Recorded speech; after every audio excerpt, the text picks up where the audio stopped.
Welcome back. Today we're doing a deep dive into the legend of Jack-o'-lantern. And for those of you listening, maybe your parents, maybe educators, our goal isn't just, spooky stories about pumpkins. We really want to pull out the moral message hidden in this old tale. What's the lesson here, not just the lore? Okay, let's get into it. Yeah, and it's perfect timing, isn't it? The story really comes alive in that Irish autumn mist. It sets the scene for Samhain, for Halloween, and this famous symbol. Right, and the man himself, Jack, a blacksmith. The sources paint him as, well, incredibly cunning, a real manipulator. Very sharp, but also had a bit of weakness, loved his wine. Always looking for an angle, wasn't he? Which is how he ends up face to face with the devil. Exactly. The devil shows up, says, "Your time's up, Jack, coming for your soul." But Jack, he uses that cunning to stall. And here, right away, you see this tension. Cleverness versus actual wisdom. Okay, so the first trick, Jack actually convinces the devil, hey, turn into a silver coin and let me buy one last drink. I mean, the nerve. It's audacious.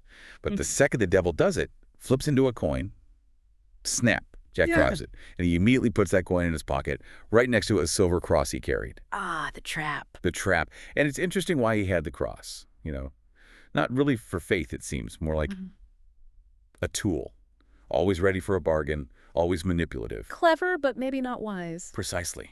The devil's stuck. Can't change back. He's forced to promise Jack, okay, fine, one more year. You get one more year. Now, you'd think Jack might use that year to, I don't know, change his ways. Not Jack. A year passes, the devil comes back, probably angrier than ever. And Jack's ready again. Trick number 2. He says, all right, but just one last apple. Points to a nearby tree.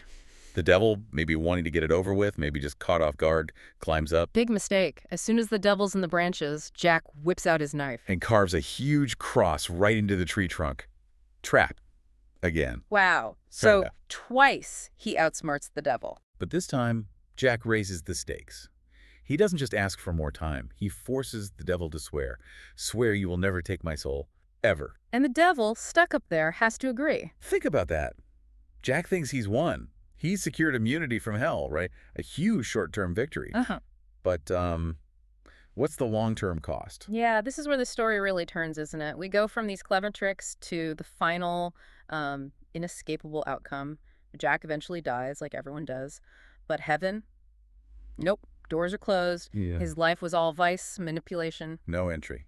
And hell. Well, the devil kept his word. He couldn't take Jack's soul because of that oath, sworn under duress, sure, but sworn nonetheless. Nowhere to go. Exactly. Condemned to wander forever. Stuck between worlds in this sort of spiritual limbo. And the devil's final gesture, not exactly generous. No, more like a final insult. He tosses Jack a single burning ember straight from the fires of hell, just to light his way in the darkness. And that ember, that's the origin of the light. That's the light. Jack, resourceful even now, hauls out a turnip.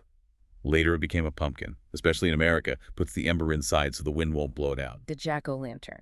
Guiding light, but also a symbol of his eternal punishment. Right, so let's bring it back, especially for parents and teachers listening.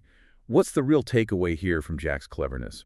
The core message, I think, is that being cunning, being tricky, it might save you in the moment. It offers that temporary fix.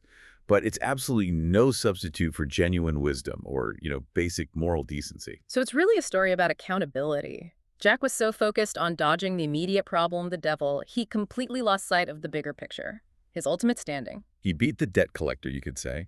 But the debt itself, it remained. It had to be paid somehow. Every choice presents its own bill eventually. That's it, perfectly put. Manipulation might win you the battle, but you have to account for your actions in the end. Jack escaped the devil, but he couldn't escape the consequences of who he was. And that's, I think, a really vital concept for kids to grapple with. Short-term wins sometimes lead to huge long-term costs. It turns the spooky pumpkin into something much deeper, doesn't it? A real cautionary tale. Being clever isn't enough if you lose your way entirely. Absolutely. So when you talk about this story, maybe think about framing it that way.